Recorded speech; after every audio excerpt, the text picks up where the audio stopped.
Dosta toga je viđeno premijerno i novo na ovom prikazu naoružanja i vojne opreme. Također su se mogle čuti novosti o nabavci novih artiljerijskih sistema i vojne opreme za Vojsku Srbije. Počet ćemo sa radarima. Jedna od tih premijera kada su u pitanju jedinice vazdušnog smatranja i javljanja i navođenja u okviru sistema PVO stigao je osmatrački radar srednjeg dometa, prvi put prikazan GM200. Srbija je nabavila čak 8 ovih sistema. Ovi radari su verovatno, ako ne najbolji, onda jedni od najboljih na svetu u svojoj kategoriji. Domet radara je 250 km po daljini i 24 km po visini. Premijera je i kada je FK3 sistem u pitanju, njegov osmatračko-akvizicijski radar. Zaista impresivnih mogućnosti. Sa oznakom TTDR karakteristike radara su sledeće: domet više od 300 km, brzina okretanja antene od 6 ili 12 obrtaja u minutu, mogućnost otkrivanja i praćenja do 400 ciljeva i prenos podataka o ciljevima komandnoj stanici u realnom vremenu, identifikacija cilja takođe svoj tuđ.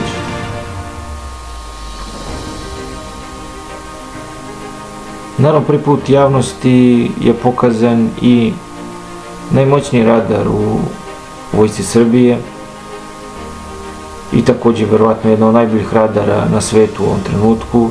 To je osmatrački radar GM403 Alfa, što je i najbolja verzija ovog radara.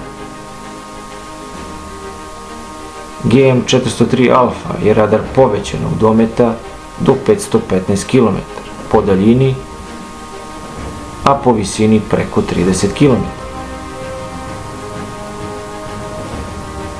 Nije premijera, ali svakako jeste u ovom sastavu. Mogli smo da vidimo i najnoviji PVO sistem kratkog dometa HQ-17. Ovog puta su prikazani, osim borbenih vozila i transportno-utovarnih vozila, agregati i radionice. Tu su još i komandna stanica, kao i raketni modul. Što se tiče operativnih mogućnosti ovog sistema, domet sistema je do 15 km po daljini i 8 km po visini. Verovatnoća uništenja cilja je 0,9%. Vreme reakcije sistema je 8 sekundi od momenta otkrivanja cilja do momenta lansiranja rakete. Može da gađa ciljeve u dolasku i odlasku, koji lete maksimalnom brzinom do 1020 metara u sekundu. Sistem je sposoban da gađa ciljeve dok je borbeno vozilo u pokretu, do brzine od 25 km na čas. Prvi put premijerno na zastavi 2024.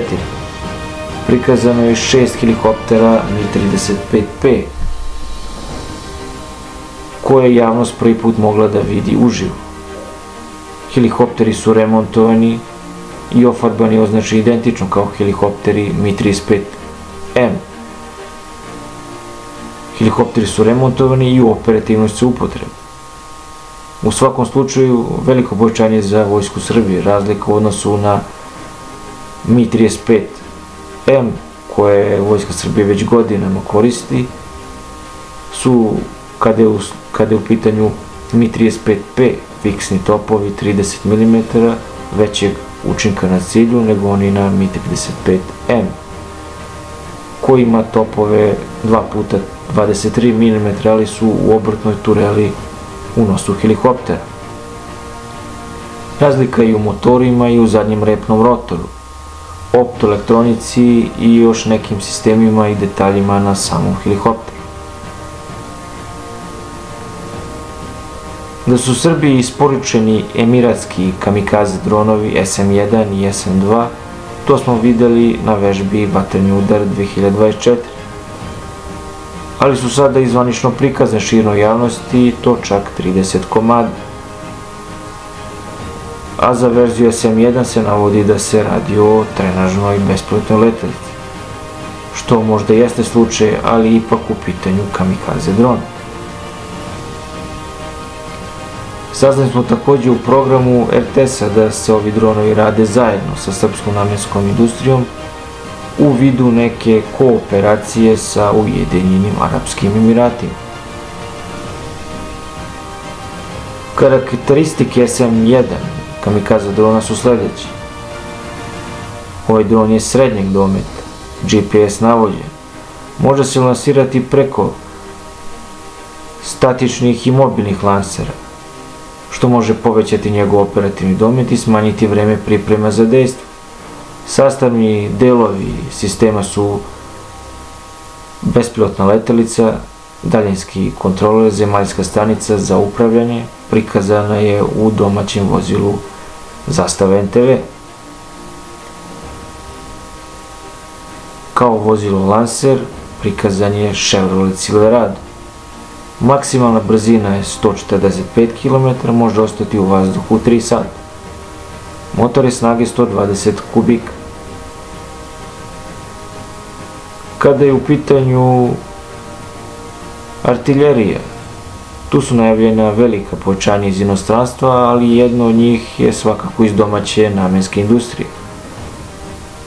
Prva serija sistema M18 Weber Oganj, čija je prva baterija sa 6 lansera prikazana, takođe ugovorena je i druga serija nabavke ovog sistema za Vojsku Srbije. M18, 8 raketa kalibra 122 mm i 128 mm dometa od 8,6 do 52 km.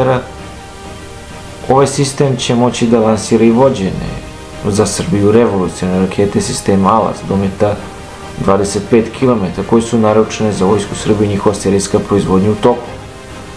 Takođe u budućnosti su planirani rakete Košava 1 i 2 dometa 50, odnosno 70 km. Za ovaj izuzetni modularni sistem je takođe promenjena platforma i unifikovana je, što je jako bitno, sa vozilom MRAP M20. Oklopna zaštita sistema M18 je zaista izuzetna za njegovu posadu od kalibra 12,7 mm, što odgovara nivou Stanak 4. Prvi put su prikazane široj javnosti i oklopni transporteri BTR-80A sa topom 30 mm. Čak 32 ova vozila su bila prikazana. BTR-80A će biti remontovan i modernizam po posebnom programu, kada je u pitanju oklopna zaštita i optoelektronika, što će ovaj oklopni transporter dovesti na nivo BVP-a. I to će biti svakako veliko povećanje za Vojsku Srbije.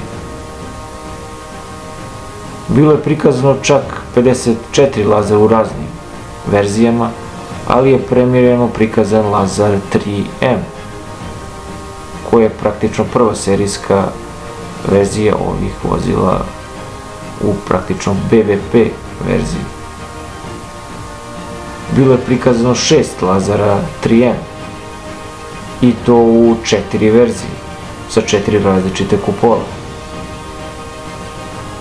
Jedan od varijanti ima kupolu sa topom 2,72 30 mm sa BTR-80A. Druga verzija ima domaću kupolu Zastava 30 mm. Jedan primjerak imao je kupolu sa topom Bofors 40 mm, što je takođe prvi put viđen.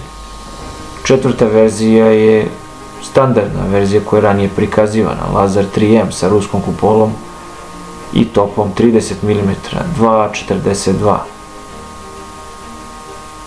Ako vam se dopada ovakav sadržaj, zapratite kanal.